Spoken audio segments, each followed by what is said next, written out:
Hey man. Good. Jake. First thing I gotta ask you is hard for you to jump and train for MMA and Yeah, it's a constant struggle, but I feel like I've really gained my black belt in time management in order so I can effectively be with my family, get my training hours in, and still have the energy to travel and go on live television every Wednesday night on TNT. So it's going to be one of those things where it's a constant work in progress. We're going to be making adjustments and figuring out what works and what doesn't. But right now, my team has been so great.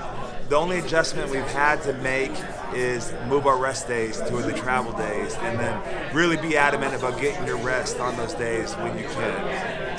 your opponent, Garrett, that you're facing, it looks like they match you up with a pretty tough opponent. He's got 2 knockouts and a submission win. Did you do research tape and training to get ready for guys? Or how are you getting ready for your It's like 80-20. 80% is focusing on me, on the stuff that I need to get better, on the areas where I need to improve.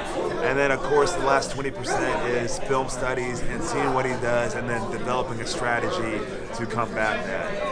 So, do you have the wrestling college? Obviously, you have a background in pro wrestling.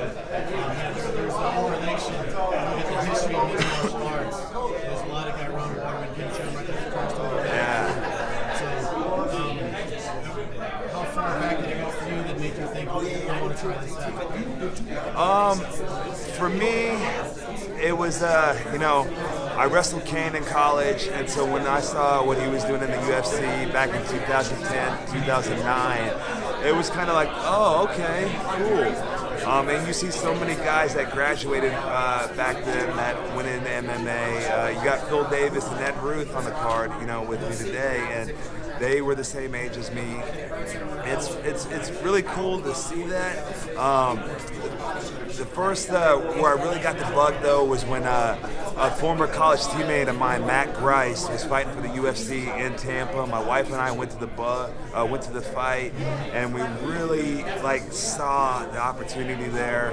We were signed with WWE then, and so it took 4 to 5 years to make the transgression into where we are now. But it is back then when it started, and it's just one of those things where, how cool would it be?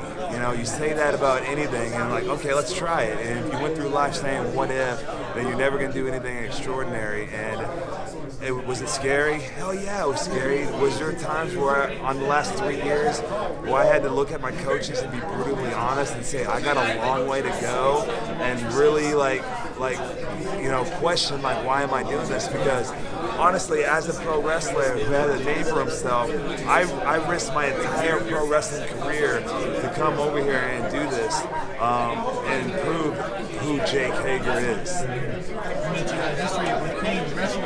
How did that go? We wrestled twice in college and we split 1-1. One of the longest matches in NCAA history, though. It was 6 or 7 overtimes. It was a 23-minute amateur wrestling match. Most amateur wrestling matches are 7 minutes, and at the end of it, we're both exhausted, but I got my hand raised on that one. That's cool. One last question. You had mentioned the training and how it's hard. Have you ever spoken to Chael about doing he did this, what do they call it, power playing, and you tried it out? Yeah. One of the first phone calls I made when I signed with Bellator was to Chael, and kind of pick his brain about the what goes on and everything. We talked about MMA though. We didn't talk about pro wrestling. Such a fun guy to talk to, and just had that same kind of who gives a F mentality, and to really just go after someone. Thank you. Thanks, man. Good luck to you.